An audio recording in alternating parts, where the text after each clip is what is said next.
Assalamualaikum warahmatullahi wabarakatuh.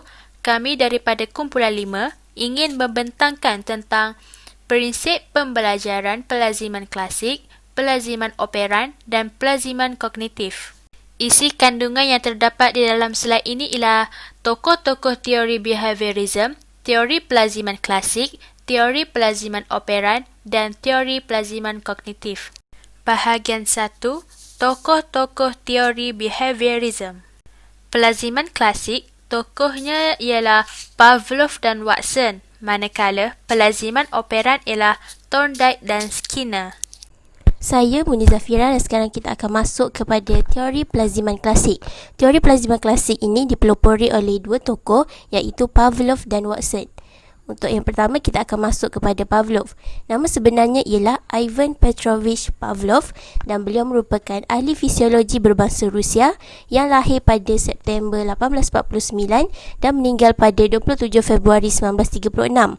Beliau telah mendapat gelaran doktor pada 1879 dan beliau merupakan seorang profesor fisiologi di Institute of Experimental Medicine pada tahun 1884. Beliau juga merupakan penerima hadiah Nobel dalam bidang fisiologi di bawah kajian proses penghadaman pada 1904 dan telah menjalankan penyelidikan ke atas anjing selama 35 tahun.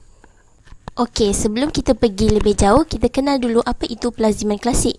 Pelaziman klasik merupakan proses asas pembelajaran di mana dapat membuat perkaitan atau hubungan antara rangsangan neutral dengan rangsangan semula jadi dan kemudian menghasilkan gerak balas. Okey, rangsangan tu ialah ejen persekitaran yang timbulkan gerak balas atau kata lain merupakan penyebab kepada berlakunya gerak balas. Dan gerak balas tersebut merupakan tingkah laku yang timbul akibat daripada rangsangan tadi. Okey, sebagai contoh, seorang guru memberikan pujian apabila pelajarnya membuat tugasan atau kerja yang baik. Okey, dekat sini memberi pujian itu adalah rangsangan. Manakala murid yang membuat kerja dengan baik itu ialah gerak balas. Ataupun contoh lainnya, guru sering memarahi pelajar kerana bising dan kemudian setelah dimarahi pelajar itu menjadi senyap. Memarahi itu adalah rangsangan yang ditunjukkan dan pelajar menjadi senyap itu adalah gerak balas yang dihasilkan. Okey, seterusnya kita akan masuk kepada kajian Pavlov yang mengkaji bagaimana pembelajaran berlaku pada sesuatu organisma. Kajian Pavlov ini adalah berasaskan pada hukum perkaitan iaitu Law of Association yang diutarakan oleh ahli falsafah Yunani. Hukum perkaitan ini boleh dijelaskan sebagai sesuatu organisma yang akan teringat sesuatu kerana sebelum ini organisma berkenaan telah mengalami sesuatu yang berkaitan ataupun telah merasa pengalaman sebelumnya. Sebagai contoh, seorang guru sering memarahi muridnya, maka kehadiran guru tersebut pada hari-hari berikutnya dapat membangkitkan perasaan takut pada diri murid tersebut disebabkan murid tersebut telah merasai pengalaman sebelumnya yang sama. Untuk meneruskan kajiannya tentang perkaitan antara rangsangan dengan gerak balas, Pavlov telah mengkaji fungsi pencernaan pada anjing dengan melakukan pemerhatian pada kelenjar air liur. Dengan cara itu, beliau dapat mengumpul, menyukat dan menganalisis air liur haiwan itu dan bagaimana ia dapat diberikan makanan pada keadaan yang berbeza. Pavlov sedar bahawa anjing akan mengeluarkan air liur sebelum makanan sampai ke mulutnya dan beliau mencari hubungan timbal balik antara air liur dengan aktiviti perut tersebut. Di sini, Pavlov nak melihat bagaimana rangsangan luar dapat mempengaruhi proses ini. Oleh itu, contoh paling awal dan terkenal bagi pelaziman klasik adalah melibatkan pelaziman air liur pada anjing kajian Pavlov. Semasa menjalankan eksperimen ini, Pavlov membunyikan loceng terlebih dahulu sebelum beliau memberikan makan kepada anjing. Namun, anjing tersebut tidak memberikan sebarang gerak balas terhadap bunyi loceng. Kemudian, Pavlov memberikan makanan kepada anjing itu dan anjing tersebut menghasilkan gerak balas rembesan air liur. Di sini, makanan tersebut disebut sebagai rangsangan tak terlazim kerana menghasilkan gerak balas rembesan air liur secara automatik. Perembesan air liur ini disebut sebagai gerak balas tak terlazim kerana ia berlaku secara automatik. Manakala bunyi loceng tersebut hanyalah satu rangsangan neutral kerana tidak menghasilkan sebarang gerak balas oleh anjing tersebut. Oleh itu, eksperimen ini telah diulang berkali-kali oleh Pavlov sehingga akhirnya anjing itu mengeluarkan air liur sebaik saja mendengar bunyi loceng walaupun belum lagi menerima makanan. Oleh itu, bunyi loceng tersebut disebut sebagai rangsangan terlazim kerana ia boleh menyebabkan perembesan. Manakala gerak balas anjing terhadap bunyi disebut sebagai gerak balas terlazim kerana dapat menghasilkan gerak balas yang sama seperti makanan. Di sini dapat disimpulkan bahawa anjing tersebut telah belajar mengaitkan bekas makanan yang dilihat dengan makanan yang akan diberikan kelak. Ini bermakna sesuatu organisma boleh diajar bertindak dengan pemberian sesuatu rangsangan. Seterusnya, kita akan masuk kepada konsep penting dalam pelaziman klasik. Menurut Pavlov, setiap rangsangan akan menimbulkan gerak balas, iaitu tingkah laku yang timbul akibat sesuatu rangsangan. Okey, sebagai contoh, kebanyakan guru apabila dengar loceng akan keluar daripada bilik guru atau kelas untuk awasi pelajar. Tingkah laku ini kemudian terbawa-bawa sampai ke rumah, iaitu apabila guru terdengar bunyi loceng di rumah, beliau akan keluar dari bilik dan memerhati ahli-ahli keluarganya. Daripada contoh ini, bunyi loceng tersebut dikenal sebagai rangsangan, manakala tindakan guru yang keluar daripada biliknya itu disebut sebagai gerak balas. Hasil daripada kajiannya, Pavlov berpendapat bahawa pembelajaran boleh berlaku akibat kaitan antara rangsangan dengan gerak balas. Pembelajaran yang berlaku melalui perkaitan antara dua perkara tersebut dinamakan pelaziman, dan pembelajaran yang berlaku akibat rangsangan ini dikenali sebagai pelaziman klasik. Melalui eksperimen Pavlov terhadap seekor anjing tadi, 3 peringkat pelaziman telah dihasilkan, iaitu sebelum pelaziman, semasa pelaziman dan selepas pelaziman. Pada tahap 1, rangsangan dan gerak balas adalah tidak terlazim kerana berlaku secara automatik. Tahap kedua pula, rangsangan dan gerak balas juga tidak terlazim namun diikuti dengan rangsangan neutral oleh anjing tersebut yang tidak memberi reaksi terhadap bunyi loceng. Manakala pada tahap ketiga, setelah eksperimen dijalankan secara berulang, barulah anjing tersebut menghasilkan rangsangan dan gerak balas yang terlazim. Kesimpulan daripada kajian Pavlov, beberapa konsep penting dalam proses pengajaran dan pembelajaran dihasilkan melalui prinsip pelaziman klasik yang dikemukakan oleh Pavlov. Konsep tersebut ialah penguasaan, generalisasi, diskriminasi dan penghapusan. Okey, penguasaan ialah bagaimana organisma mempelajari sesuatu gerak balas ataupun respon yang baru berlaku berperingkat-peringkat. Lebih kerap organisma itu mencuba, maka lebih kukuh penguasaan berkenaan. Okey, sebagai contoh, seorang pelajar cuba menjawab soalan matematik yang diberikan oleh gurunya, namun dia tidak dapat menjawab. Setelah melakukan latihan secara berkali-kali, akhirnya dia dapat menguasai cara untuk menjawab soalan matematik tersebut. Generalisasi pula menerangkan bahawa sesuatu organisma itu dapat membuat generalisasi dan akan diikuti dengan gerak balas. Ataupun bahasa mudahnya adalah rangsangan yang sama akan menghasilkan tindak balas yang sama. Contohnya, Ali menjadi risau setiap kali ujian kimia diadakan. Ali juga menjadi risau setiap kali ujian biologi akan diadakan, kerana kedua mata pelajaran tersebut mempunyai perkaitan antara satu sama lain. Jadi, kerisauan dalam satu mata pelajaran telah digeneralisasikan kepada satu mata pelajaran yang lain. Seterusnya, diskriminasi pula dapat membezakan antara rangsangan yang dikemukakan dan memilih untuk bergerak balas kepada sesuatu rangsangan tetapi tidak kepada rangsangan yang lain. Contohnya seperti dalam kajian terhadap anjing Pavlov tadi, didapati anjing tersebut hanya bertindak balas apabila mendengar bunyi loceng saja, tetapi tidak pada bunyi selain daripada loceng. Atau contoh lainnya, dalam kes Ali tidak akan menjadi risau jika mengambil ujian bahasa Inggeris ataupun ujian sejarah, kerana kedua-dua mata pelajaran tersebut amat berbeza dari mata pelajaran sains. Dan akhir sekali adalah penghapusan. Penghapusan menerangkan bahawa sesuatu rancangan terlazim tidak diikuti dengan rancangan tak terlazim. Lama kelamaan organisma itu tidak akan bergerak balas. Sebagai contoh, dalam kajian Pavlov, bunyi loceng tidak disertakan rangsangan tak terlazim, iaitu makanan. Dalam hal ini, lama kelamaan bunyi loceng tadi tidak akan merangsang anjing tersebut untuk mengeluarkan air liur. Tindak balas akhir akan terhapus dan prinsip ini dikenali sebagai penghapusan. Dalam pembelajaran juga, penghapusan boleh berlaku jika peneguhan tidak diberikan. Sebagai contoh, guru tidak lagi memberikan kata-kata pujian sekiranya pelajar membuat tugasan dengan baik. Ini bermakna, sekiranya sesuatu tingkah laku tidak diperkukuhkan melalui ganjaran, tingkah laku itu mungkin akan terhapus begitu sahaja. Kesimpulan kajian Pavlov, implikasi teori Pavlov terhadap pengajaran dan pembelajaran. Yang pertama ialah kaitan antara rangsangan dan gerak balas boleh dilazimkan atau dipelajari. Contohnya, Jika guru berkehendakan, murid-murid belajar beratur apabila loceng berbunyi pada jam 1.15 petang.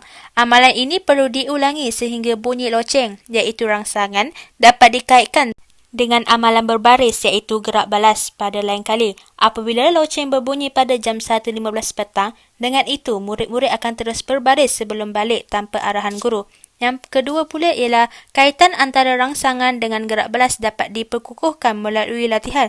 Semakin kerap rangsangan itu dikaitkan dengan sesuatu gerak balas, semakin kukuh gerak balas terlazim itu. Contohnya, apabila guru memberi pujian, setiap kali murid mendapat hasil yang baik, maka gerak balas itu menghasilkan sesuatu yang baik dan sentiasa berterusan. Yang ketiga pula ialah motivasi memainkan peranan penting dalam pembelajaran. Contohnya, dalam eksperimen Pavlov, anjing dibiarkan lapar terlebih dahulu, manakala di dalam bilik darjah, guru hendaklah memotivasikan murid-muridnya dengan menunjukkan sesuatu yang menarik atau mengagumkan sebelum mereka dapat memberi penempuan yang teliti. Yang keempat pula ialah pembelajaran boleh berlaku melalui latihan, pembiasan atau pengalaman. Contohnya, seorang guru hendaklah melibatkan murid-murid dalam pengajarannya seperti mengadakan aktiviti kumpulan, perbincangan, menjalankan projek dan sebagainya. Dalam proses pembelajaran, generasi boleh berlaku, bermakna apa yang dipelajari dalam situasi A boleh dipindahkan kepada situasi B. Contohnya, Ali mempelajari prinsip-prinsip simpan kira di sekolah. Ketika di kedai ayahnya, dia menggunakan prinsip-prinsip yang sama untuk menyimpan kira-kira bagi perniagaan ayahnya. Yang keenam pula ialah dalam pembelajaran, penghapusan boleh berlaku jika peneguhan tidak diberikan. Ini bermakna sekiranya sesuatu tingkah laku tidak diperkukuhkan melalui ganjaran, tingkah laku itu mungkin terhapus begitu sahaja. Yang ketujuh pula ialah pembelajaran berkesan akan berlaku jika guru dapat membantu murid mendiskriminasi jenis rangsangan yang perlu diberi penempuan. Yang terakhir ialah konsep pemulihan semerta juga dapat membantu seseorang guru meningkatkan keberkesanan pembelajaran. Apabila seseorang guru tamat memberi ngajaran, prestasi murid mungkin merosot. Dengan itu, guru boleh memperkenalkan sekali lagi insentif-insentif bagi murid-muridnya seperti mempelbagaikan jenis hadiah, aktiviti, alat bantu mengajar, projek dan sebagainya untuk meningkatkan semula semangat ingin belajar murid-murid. Seterusnya saya sambung kepada tokoh kedua iaitu Watson. Nama sebenar beliau ialah John Broadus Watson. Dilahirkan di Greenville, South Carolina pada tahun 1878. Dan pada tahun 1901, beliau mengambil major dalam psikologi dan minor dalam falsafah serta neurologi di University of Chicago. Menerima ijazah kedoktoran di University of Chicago pada tahun 1903. Beliau juga bekerja sebagai pensyarah di University of Chicago pada tahun 1906. Pada 1907 pula, beliau berkhidmat sebagai profesor psikologi di Johns Hopkins University dan Watson menemui teori behaviorism. Menjadi duta di Watson J. Walter Thompson Agency pada tahun 1924. Dan beliau juga berjaya menghasilkan Psychological Care of Infant and Child pada tahun 1928. Watson juga merupakan seorang ahli psikologi di Amerika Syarikat dan merupakan orang pertama mencipta istilah behaviorism untuk menghuraikan tingkah laku manusia. Kajiannya banyak dipengaruhi oleh teori pelaziman klasik Pavlov. Seterusnya, teori pelaziman klasik Watson. Menurut Watson, setiap tingkah laku dipelajari melalui hasil daripada gerak balas terhadap rangsangan. Menurutnya lagi, tingkah laku manusia ialah suatu refleks terlazim. Watson berpendapat gerakan refleks yang mudah berlaku secara semula jadi dan tidak perlu dipelajari. Manusia mempelajari gerak balas untuk menyesuaikan diri mereka dalam situasi-situasi baharu. Menurut beliau lagi, manusia mempunyai 3 emosi semula jadi iaitu takut, marah dan kasih sayang. Emosi ini boleh diajar melalui proses pelaziman. Pada tahun 1920, Watson bersama pembantunya Rosalie Rayner telah menjalankan kajian iaitu eksperimen Little Albert di Hopkins University. Beliau menjalankan sebuah eksperimen ke atas seekor tikus putih dan seorang kanak-kanak berumur 11 bulan. Beliau menunjukkan kepada Albert seekor tikus putih. Pada mulanya, Albert tidak takut pada tikus tersebut. Namun, apabila satu bunyi yang kuat dikeluarkan serentak dengan kemunculan tikus tersebut, Albert menjadi takut dan menangis. Keadaan ini diulang sehingga Albert takut kepada tikus putih itu. Okey, di sini kita boleh lihat secara grafik. Yang pertama, apabila tikus putih muncul, akan timbul perasaan tidak takut. Dan yang kedua, apabila tikus putih keluar bersama bunyi yang kuat secara serentak, akan timbul perasaan takut. Dan perkara ini menyebabkan akan wujud perasaan takut pada tikus putih tersebut. Hasil yang didapati dalam kajian Little Albert ialah dalam teori ini pelaziman dapat diwujudkan hanya dengan pengulangan latihan. Pelaziman hanya akan wujud setelah latihan berterusan dalam suatu tempoh masa yang telah ditetapkan. Misalnya, guru memberi latihan yang cukup untuk mengukuhkan rangsangan terlazim dengan gerak balas terlazim seperti memberi penyelesaian masalah matematik dengan kerap. Kesimpulan yang kita dapat adalah tingkah laku positif yang diajar dengan rangsangan yang sesuai. Latih tubi dan pengulangan pengajaran dapat mengukuhkan apa yang ingin diajar oleh guru kepada murid-murid. Misalnya, guru sering memberi pujian kepada muridnya yang menyiapkan tugasan. Lama-kelamaan, murid akan bergerak secara positif walaupun tanpa pujian. Dan contoh lain yang kita boleh lihat adalah seorang pengetua hendaklah menggunakan rangsangan yang boleh memotivasikan guru-guru supaya berminat untuk terus mengajar dan mengelak menggunakan rangsangan yang boleh membawa kepada negatif.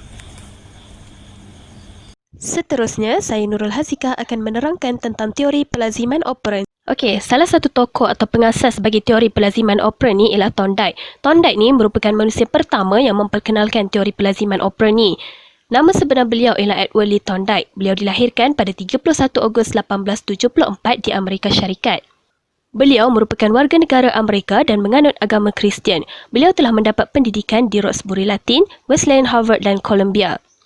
Selain menjadi seorang profesor, beliau juga telah bekerja sebagai ahli psikologi dan dikenali sebagai Father of Modern Educational Psychology. Dan beliau telah meninggal pada 9 Ogos 1949 ketika berusia 74 tahun.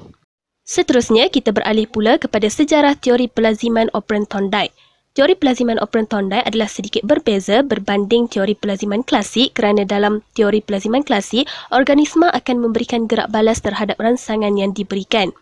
Manakala bagi teori pelaziman operan pula, sesuatu organisma membuat gerak balas diingini dan kemudian akan diberikan ganjaran. Secara asasnya, teori pelaziman operan Thorndike adalah kajian pelaziman operan tahap primer atau primary instrumental conditioning, iaitu penghasilan gerak balas terlazim adalah berdasarkan peneguhan rangsangan tak terlazim yang berkaitan. Pada awalnya, teori ini dikenali sebagai teori rangsangan dan kajiannya pula dinamakan sebagai pembelajaran cuba ralat atau cuba berjaya. Namun begitu, telah dikenal pasti bahawa gerak balas individu yang dipelajari dalam situasi eksperimen ini menunjukkan tingkah laku operan yang mengandungi ciri-ciri spontan. Hal yang demikian, kajian pembelajaran Thorndike dapat dijadikan sebagai pelopor kepada pembelajaran pelaziman operan. Oleh itu, kajian Thorndike telah dikenali sebagai kajian pelaziman operan tahap primer oleh ahli-ahli psikologi. Seterusnya, Thorndike telah melakukan suatu eksperimen yang dinamakan kotak ajaib. Dalam kajiannya, Thorndike telah melakukan eksperimen terhadap seekor kucing. Beliau telah mengurungkan seekor kucing yang lapar dalam sebuah sangkar yang di dalamnya terletak satu tuil yang berfungsi sebagai anak kunci untuk membuka pintu sangkar tersebut. Semangkuk makanan diletakkan di luar sangkar sebagai rangsangan terhadap kucing itu. Pemerhatian Thorndike menunjukkan kucing itu melakukan beberapa percubaan untuk keluar dari sangkar, iaitu kaedah cuba jaya. Kemudian, kucing itu terpijak tuil tersebut lalu pintu sangkar itu terbuka. Kucing tersebut akan menggunakan kaedah cuba jaya sekiranya ia dikurung semula ke dalam sangkar tersebut. Melalui eksperimen ini, Thorndike berpendapat bahawa pembelajaran berlaku hasil daripada gabungan antara SR iaitu stimulus dan rangsangan. Semakin banyak percubaan untuk membuka pintu, semakin singkat masa yang diambil oleh kucing tersebut untuk keluar dari sangkar. Beliau berpendapat bahawa pembelajaran merupakan proses cuba ralat atau memilih dan menghubung kaitkan. Proses cuba ralat ini juga dikenali sebagai proses cuba jaya. Latihan yang dilakukan secara berulang-ulang akan menyebabkan gerak balas yang dihasilkan pada peringkat permulaan akan semakin berkurangan, manakala perhubungan antara rangsangan dan gerak balas akan semakin kukuh. Gerak balas operan berlaku secara sendiri dan jika mendapat hasil yang berkesan, ia akan dikukuhkan dan dikekalkan. Ini bermakna, apabila ganjaran diberi, gerak balas yang terhasil akan berulang kerana sudah berlakunya proses pembelajaran. Tetapi jika ganjaran tidak diberi, gerak balas akan hilang perlahan-lahan. Okey, seterusnya kita pergi pula kepada 3 hukum pembelajaran Thorndike. Thorndike juga terkenal dengan 3 hukumnya iaitu hukum kesediaan, hukum latihan dan juga hukum kesan. Thorndike amat menyarankan ketiga-tiga hukum ini untuk digunakan dalam pembelajaran. Pertama ialah hukum kesediaan. Hukum ini adalah perkara paling penting dan asas sebelum seseorang murid memulakan pembelajaran. Apabila seseorang itu bersedia untuk melakukan sesuatu tindakan, maka tindakan itu dapat memberi kepuasan kepadanya. Sekiranya dia tidak melakukannya, akan menimbulkan perasaan duka cita dan kalau dia dipaksa melakukannya, akan menghasilkan pembelajaran yang tidak sempurna. Rumusannya, hukum kesediaan merujuk kepada kesediaan dan persiapan-persiapan yang perlu ada sebelum individu itu bertindak. Antara aspek kesediaan pelajar termasuklah dari segi kognitif, psikomotor dan afektif. Sekiranya murid bersedia sepenuhnya, mereka akan berasa seronok sepanjang pembelajaran berlaku dan seterusnya objektif pembelajaran dapat dicapai dengan mudah. Yang kedua ialah hukum latihan. Menurut Thorndike, perkaitan antara rangsangan dan gerak balas akan bertambah kukuh melalui latihan yang diulang-ulang. Seseorang individu akan menguasai kemahiran jika latihan diadakan. Hukum latihan ini sangat sesuai digunakan bagi latihan hafalan. Hukum latihan menyatakan bahawa sesuatu tingkah laku akan diteguhkan melalui aplikasi dan akan dilemahkan tanpa pengukuhan. Ini bermaksud semakin banyak latihan yang diberikan, semakin kukuh ikatan antara rangsangan dan gerak balas seseorang murid. Contohnya, jika pelajar selalu mengulang kaji rumus matematiknya, dia akan dapat mengingatinya dengan lebih mudah. Yang ketiga adalah hukum kesan. Hukum kesan menyatakan bahawa jika sesuatu tindakan diikuti oleh sesuatu perubahan persekitaran yang menyeronokkan, kebarangkalian tindakan itu berlaku akan meningkat dan sebaliknya. Selepas gerak balas terhasil, pertalian, rangsangan dan gerak balas akan bertambah kukuh jika terdapat kesan yang menyeronokkan. Namun, kesan yang menyakitkan akan melemahkan pertalian antara rangsangan dan gerak balas. Sebagai contoh, jika kucing mendapat kejutan elektrik apabila keluar dari sangkar, apabila sakit, ia tidak akan memberi motivasi untuk keluar dari sangkar lagi. Rumusannya, jika tingkah laku diikuti dengan kepuasan, ia akan diulang. Tetapi sekiranya ia diikuti dengan kesakitan, ianya akan lenyap. Berdasarkan 3 hukum yang diwujudkan oleh Thorndike, beberapa strategi boleh dilakukan oleh guru dalam sesi pengajaran dan pembelajaran bagi memastikan proses pembelajaran lebih berkesan. Antaranya ialah, guru memulakan pengajaran setelah beliau mendapati pelajar bersedia dari aspek kognitif, fizikal dan afektif. Ini kerana apabila murid bersedia, mereka akan lebih mudah untuk faham. Yang kedua, mengadakan pelbagai rangsangan untuk mewujudkan kesan pembelajaran yang menyeronokkan. Contohnya seperti memberi pujian kepada mereka atau memberi ganjaran seperti hadiah dan sebagainya. Yang ketiga, menentukan persekitaran yang sesuai untuk pembelajaran. Yang keempat, memberi ganjaran atau peneguhan untuk respon yang betul.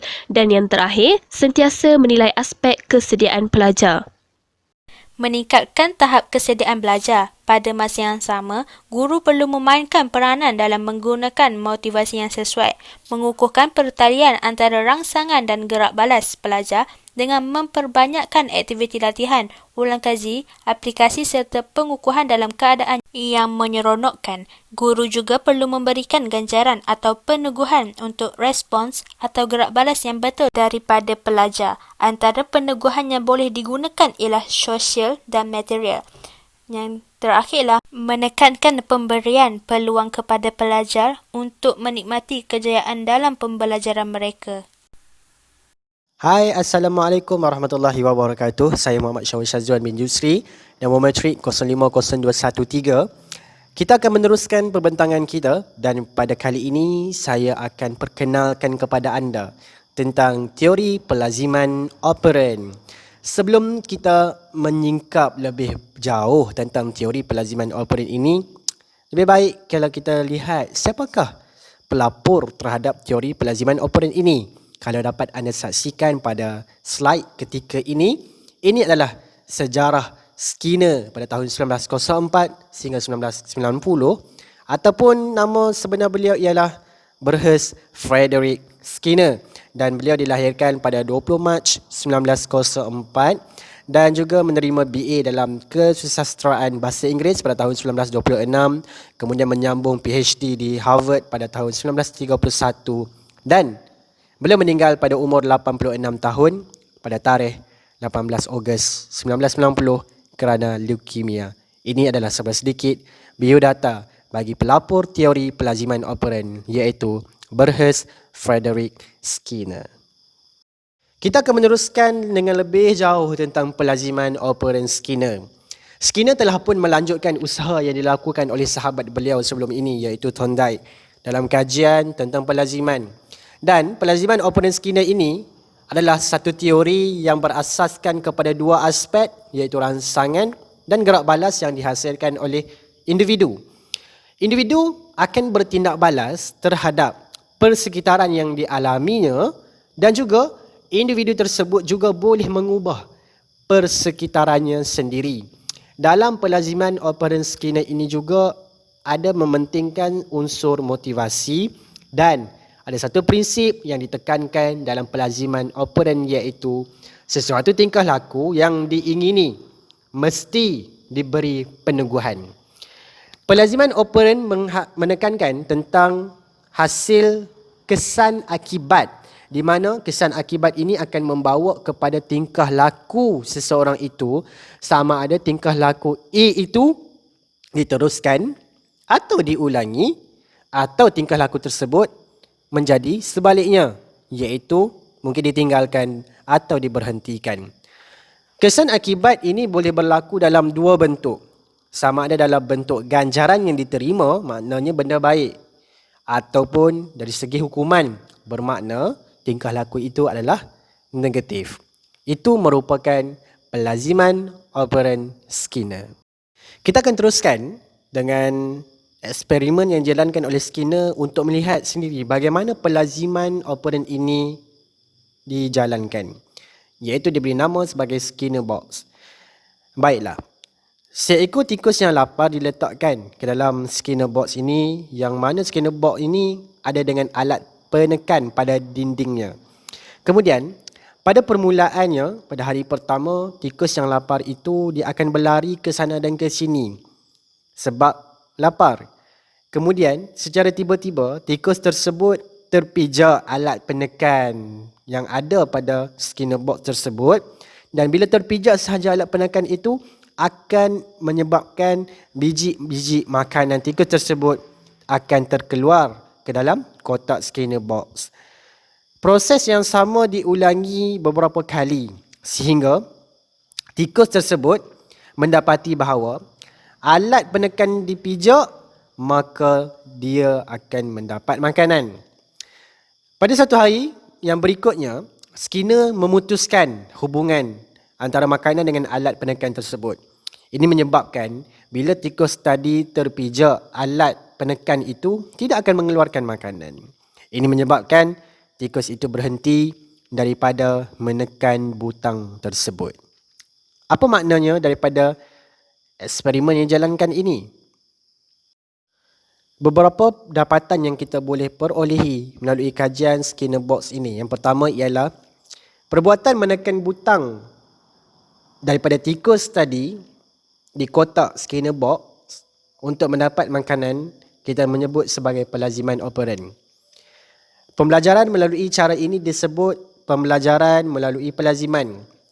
Dalam eksperimen ini kalau kita lihat bahawa satu gerak balas hanya akan terjadi jika adanya ganjaran.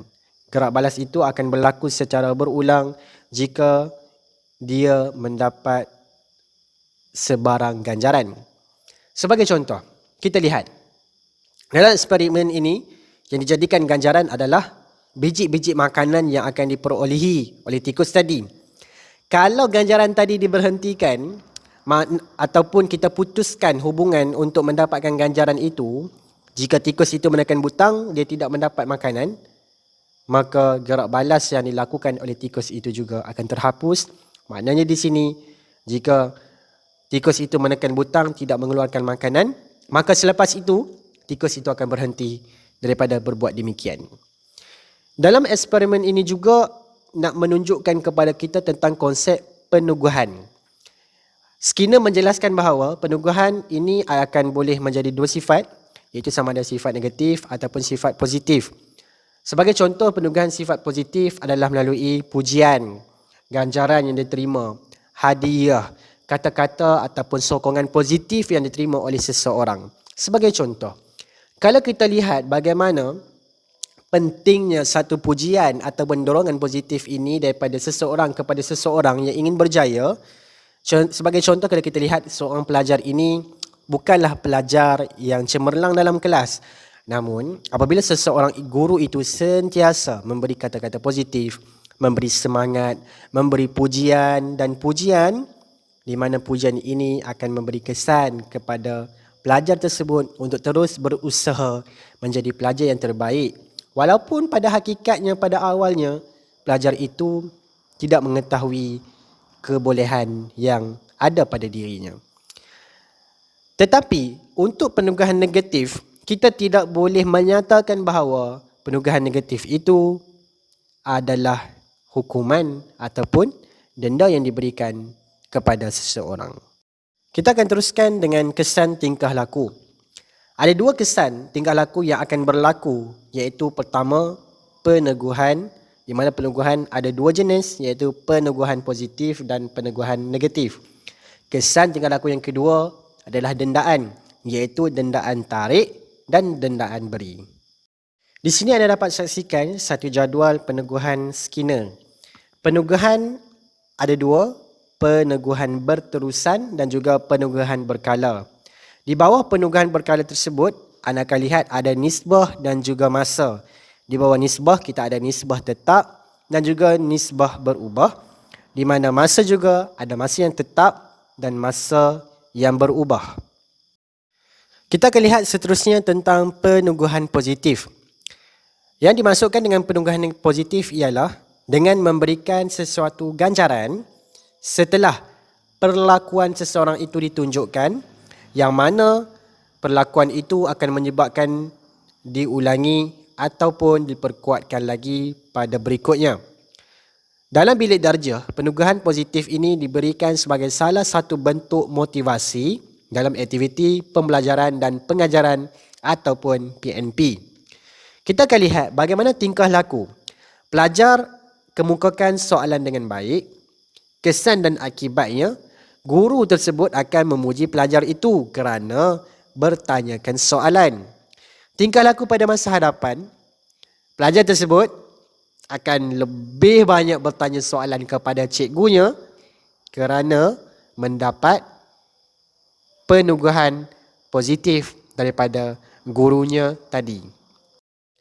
Sekarang penugahan negatif. Penugahan negatif adalah satu rangsangan serta-merta yang tidak selesa atau menyakitkan yang diberikan selepas sesuatu tingkah laku itu ditunjukkan. Sebagai contoh, seorang bapa akan memarahi anaknya kerana tidak membuat kerja rumah yang diberikan oleh guru. Kerana jemu dengan leteran bapanya, maka si anak tadi pun menyiapkan kerja sekolahnya. Kalau kita lihat tindakan yang dibuat oleh anak tadi, iaitu membuat kerja rumah, adalah untuk mengelakkan daripada rangsangan yang tidak diingini, iaitu leteran bapa. Maksudnya di sini, tingkah laku pelajar tadi tak membuat kerja sekolah ataupun tugasan yang diberikan pada waktunya. Kesan akibat, guru menegur pelajar yang tak buat kerja sekolah tadi. Tingkah laku pada masa hadapan, pelajar akan menyiapkan tugasan seterusnya tepat pada waktunya. Maknanya di sini, tidak semestinya penugahan negatif itu diberikan sesuatu dendaan ataupun hukuman.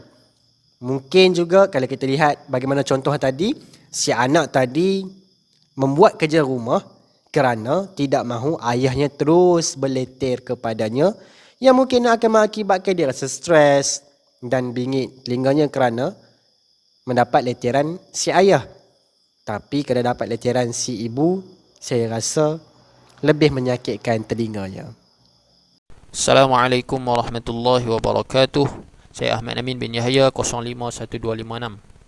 Saya akan menceritakan tentang jadual peneguhan. Dalam jadual ini terdapat 5 bahagian, iaitu pengukuhan, maksud pengukuhan, contoh, bentuk gerak balas, dan tindakan apabila peneguhan diberhentikan. Yang pertama, peneguhan berterusan. Peneguhan ini bermaksud diberikan selepas setiap gerak balas. Contohnya menonton televisyen. Itu bentuk gerak balasnya ialah cepat memberi kesan, dan tindakan apabila diberhentikan kurang ketekunan dan kehilangan tindak balas dengan cepat. Yang kedua, peneguhan berkala tetap. Maksudnya peneguhan diberi selepas satu jangka masa yang ditetapkan. Contohnya kuis mingguan. Iaitu bentuk gerak balas tersebut, tahap gerak balas meningkat apabila diberi peneguhan tetapi menurun selepas peneguhan diberikan. Tindakan apabila diberhentikan menunjukkan sedikit ketekunan dan penurunan pada kadar pantas dalam gerak balas apabila masa peneguhan berlalu. Jadual peneguhan yang seterusnya, peneguhan berkala berubah. Bermaksud peneguhan selepas jangka masa berubah-ubah. Contohnya pop quiz, di mana pelajar akan lambat memberi gerak balas, dan apabila berhentikan, ketekunan masih tinggi dan kadar penurunan gerak balas perlahan. Seterusnya, peneguhan berkala nisbah tetap, yang bermaksud peneguhan selepas bilangan set gerak balas yang telah ditetapkan. Kerja yang dibayar mengikut kadar. Cepat memberi gerak balas. Apabila berhentikan, tiada peneguhan hilang nilainya bila kerap diberikan peneguhan yang sama. Yang terakhir, peneguhan berkala nisbah berubah. Maksudnya peneguhan selepas beberapa bilangan gerak balas yang berubah-ubah.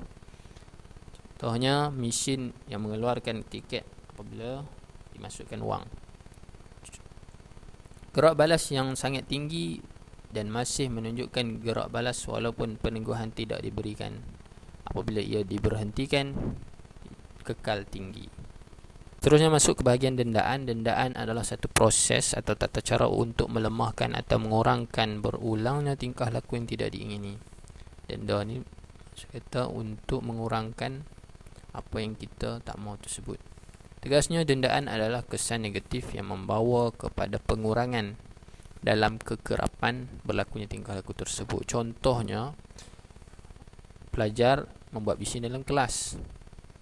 Apabila didenda atau kesannya, guru memberi amaran kepada pelajar tersebut, dan pada masa akan datang pelajar berhenti membuat bising di dalam kelas. Jenis dendaan terbagi kepada dua, dendaan persembahan dan dendaan penyingkiran. Dendaan persembahan bermaksud presentation punishment dalam bahasa Inggerisnya, berlaku apabila sesuatu rangsangan menyebabkan berlakunya perubahan dalam tingkah laku diri pelajar tersebut. Dendaan bentuk ini tidak melibatkan fizikal tetapi dapat menakutkan pelajar. Contohnya larian padang. Sistem merit, guru memberi kerja tambahan. Dan dendaan penyingkiran pula adalah dalam bahasa Inggerisnya removal punishment, berkaitan dengan penyingkiran rangsangan. Contohnya ibu bapa tidak membenarkan mereka menonton televisyen dalam tempoh seminggu disebabkan mereka tidak membuat kerja rumah. Dan pelupusan pula, pelupusan bermaksud perlakuan yang tidak diberi peneguhan akan lupus dengan sendirinya. Keadaan ini dapat diatasi jika pertama, peneguhan untuk sesuatu perlakuan itu dapat dikenal pasti. Yang kedua, peneguhan itu tidak lagi digunakan dan guru sanggup bersabar dalam menghadapi proses pelupusan kerana hasilnya tidak datang dengan serta-merta. Prinsip Primek. Konsep utama prinsip Primek adalah mengaitkan aktiviti yang kurang diminati dengan aktiviti yang lebih diminati untuk mengukuhkan tingkah laku terhadap aktiviti yang kurang diminati tersebut. Prinsip Primek juga dikenali sebagai Grand Mass Rules yang berasakan kenyataan kamu boleh keluar bermain selepas kamu habis makan sayur-sayuran ini. Sebagai guru, kita boleh menyelang-selikan aktiviti yang menarik dengan aktiviti yang kurang menarik dalam bilik darjah untuk meningkatkan kadar pembelajaran murid. Contohnya, selepas mengakhiri mata pelajaran matematik, satu aktiviti bermain komputer akan diadakan. Implikasi teori Skinner dalam PNP. Yang pertama ialah sesuatu kemahiran atau teknik yang baru dipelajari hendaklah diberi peneguhan secara berterusan dan diikuti secara berkala supaya kemahiran atau teknik itu dapat dikukuh dan dikekalkan. Yang kedua pula ialah prinsip pelupusan melalui proses pelaziman operan adalah sesuai digunakan untuk memodifikasikan tingkah laku pelajar yang tidak diingini. Misalnya, menghentikan peneguhan yang diberikan dahulu sama ada peneguhan positif ataupun negatif. Peneguhan negatif sesuai digunakan untuk mendapatkan tingkah laku yang diingini.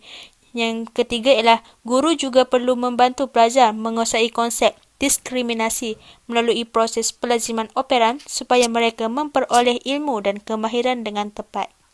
Assalamualaikum warahmatullahi wabarakatuh. Nama saya Muhammad Ali Azbar bin Muhammad Nazin 050770 akan membentangkan tentang teori pembelajaran kognitif pada bahagian keempat.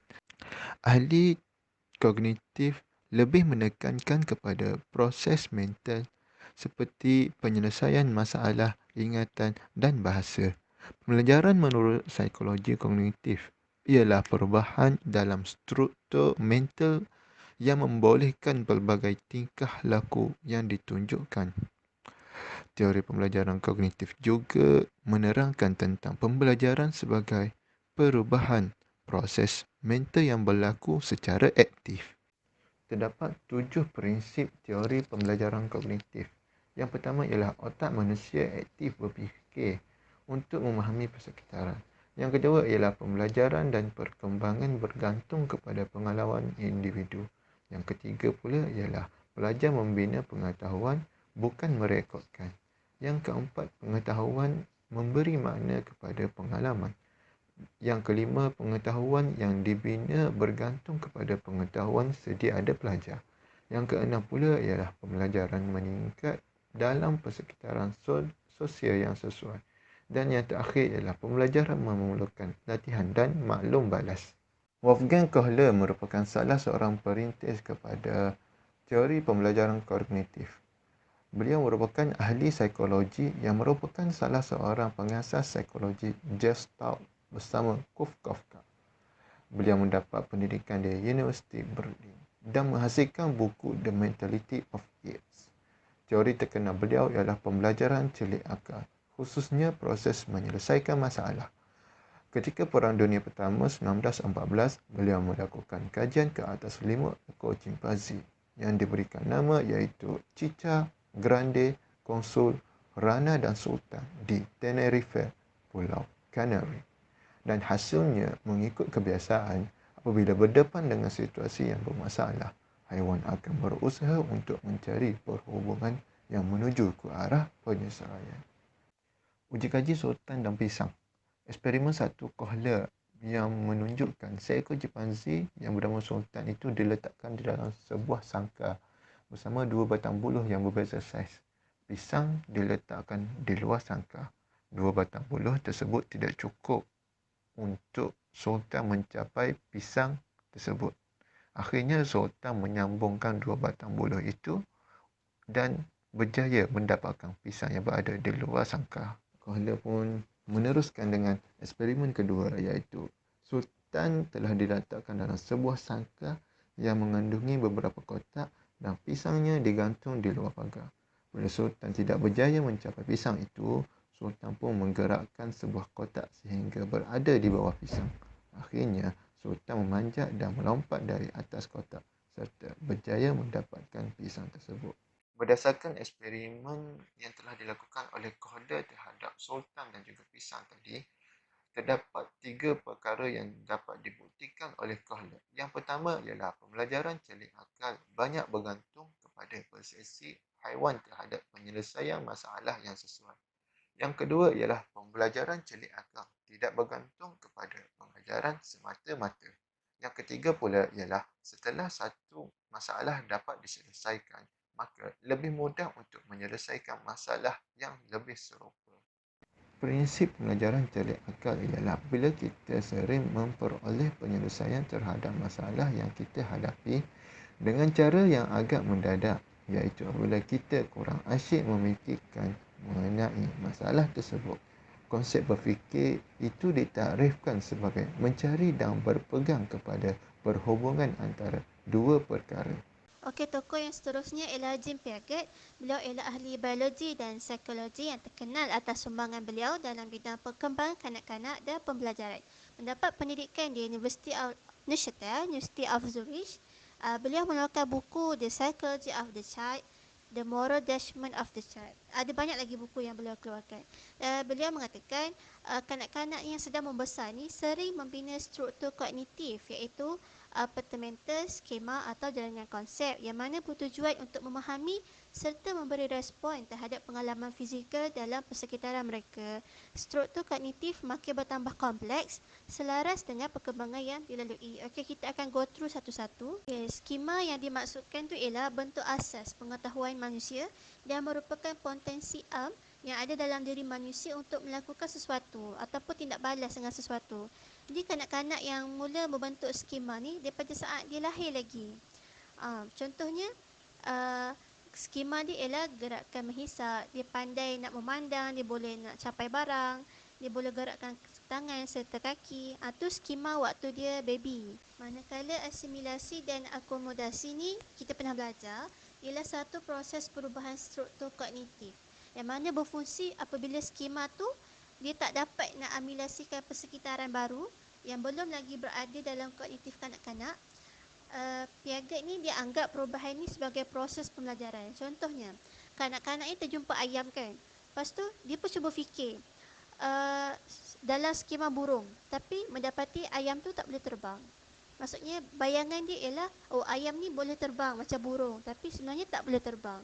Jadi skema burung tu terpaksa diubah suai supaya mengambil kira ciri-ciri ayam. Kita ada 4 tahap perkembangan ni. Yang pertama ialah sensori motor, yang mana Piaget mengatakan waktu ni kanak-kanak ni memang ada keinginan yang kuat lah untuk menyentuh sesuatu tu. Dan antara senjata yang terbesar diorang ialah menangis. Okey, waktu ni juga kita ni tak sesuai lah kalau setakat nak tunjuk gambar je. Macam kita nak ajar budak tu, tak cukup dengan gambar je. Kita kena gunakan sesuatu yang bergerak. Tahap yang kedua ialah tahap pra-operasional. Mana waktu ni kanak-kanak ni lebih cenderung untuk tiru orang-orang yang berada di sekitarnya. Walaupun pada usia 6 hingga 7 tahun, kanak-kanak ni sudah faham tentang motivasi, tapi diorang tak tahu macam mana nak berfikir secara sistematik tu. Jadi dalam proses penyampaian cerita atau berita pada kanak-kanak ni, kita hendaklah gunakan juga alat peraga untuk bagi diorang faham. Manakala tahap yang ketiga itu tahap operasional konkret. Waktu ni kanak-kanak ni dah boleh selesaikan tugas-tugas dia. Dah pandai menyusun, dah pandai melipat, dah pandai membagi. Waktu ni diorang akan mula secara berkelompok. Dia akan mudah nak bekerjasama dengan orang lain. Dan anak-anak juga mudah memahami tentang motivasi dan mampu berfikir secara sistematik. Manakala tahap yang terakhir iaitu peringkat operasi formal, waktu ni kanak-kanak dah mula ada pemikiran yang abstrak. Diorang dah boleh selesaikan masalah dengan pelbagai cara. Diorang juga dah ada hipotesis, iaitu diorang dah boleh jangka apa yang mungkin berlaku. Waktu ni tahap yang terakhir ni melibatkan logik, melibatkan keupayaan dan pemikiran diorang semakin matang lah. Jadi kesimpulan bagi teori kognitif ni ialah membantu menambahkan pemahaman kita terhadap pertumbuhan intelektual kanak-kanak. Dan ia juga menekankan bahawa kanak-kanak ni bukan hanya menerima pengetahuan yang pasif, sebaliknya kanak-kanak sentiasa menyiasat dan bereksperimen ketika mereka membina pemahaman tentang bagaimana dunia ini berfungsi.